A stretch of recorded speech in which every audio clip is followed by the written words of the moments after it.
और मध्य प्रदेश के मंदसौर जिला अस्पताल में सोनोग्राफी सेंटर पर 3 साल से ताला लगा हुआ है। वजह है कि सरकारी सोनोग्राफी सेंटर पर रेडियोलॉजिस्ट की नियुक्ति नहीं होना। जिला अस्पताल में कुछ महीने पहले पूर्व रेडियोलॉजिस्ट की नियुक्ति हुई थी, लेकिन जिला अस्पताल में उन्होंने ज्वाइन ही नहीं किया। आपको बता दें कि इसकी जानकारी कलेक्टर, डिप्टी सीएम से लेकर सभी जनप्रतिनिधियों को है और इसके बावजूद अब तक कोई गंभीर प्रयास नहीं किए गए हैं और नियुक्ति के लिए ये प्रयास लगातार इसी तरीके से विफल रहे हैं।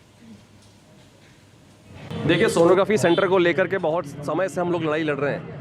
मेरे को आश्चर्य होता है कि यहाँ पर कई बार ये जानकारी मध्य प्रदेश के सीएम तक पहुँची है, लेकिन बार बार एक लाइन कही जाती है कि रेडियोलॉजिस्ट नहीं है। रेडियोलॉजिस्ट क्यों नहीं है? क्योंकि यहाँ का भ्रष्ट CMHO, यहाँ का भ्रष्ट प्रशासन, अस्पताल प्रशासन और यहाँ का जिला प्रशासन भी बोलूँगा मैं, इन्होंने अभी तक रेडियोलॉजिस्ट की नियुक्ति नहीं कर पाए। सोनोग्राफी मशीन बड़े बड़े धूल खा रही है। यहाँ के सारे मरीज बेचारे बाहर जाते हैं, बाहर 4-4, 3-3 हज़ार में इनकी सेटिंग बंधी हुई है जिला चिकित्सालय के अधिकारियों की, डॉक्टरों की।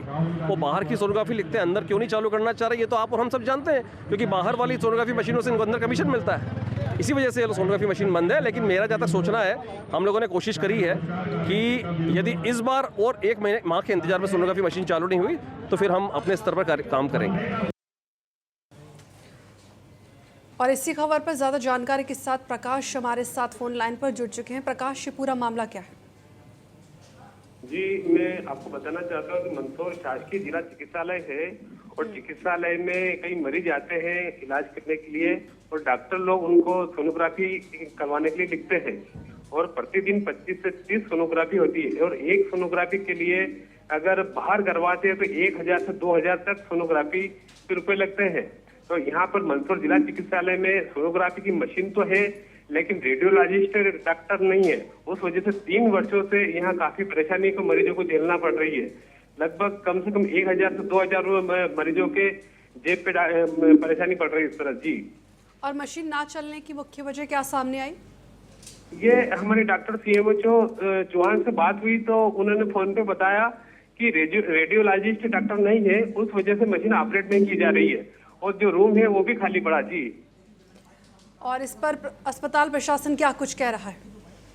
अस्पताल प्रशासन ने, CMHO डॉक्टर ने कहा कि हमने यहाँ के जनप्रतिनिधि और कलेक्टर को भी अवगत करवाया इस विषय में, लेकिन अभी शासन प्रशासन की वजह से रेडियोलॉजिस्ट वगैरह नहीं भेजा। उस वजह से यह सोनोग्राफी सेंटर की जो मशीन तो है, लेकिन वो ऑपरेट करने वाला डॉक्टर नहीं है, इस वजह से नहीं चालू हो पा रही है। इसलिए प्रति मरीज के ऊपर कम से कम अगर बाहर निजी सोनोग्राफी करवाते हैं तो 1000 से 2000 रुपए लगते हैं, तो 25 से 30 सोनोग्राफी प्रतिदिन होती है। इस तरह से प्रति माह 9 लाख रुपए का मरीजों के जेब पे परेशानी बढ़ रही है। जी, ठीक है प्रकाश, ये अहम जानकारी साझा करने के लिए शुक्रिया।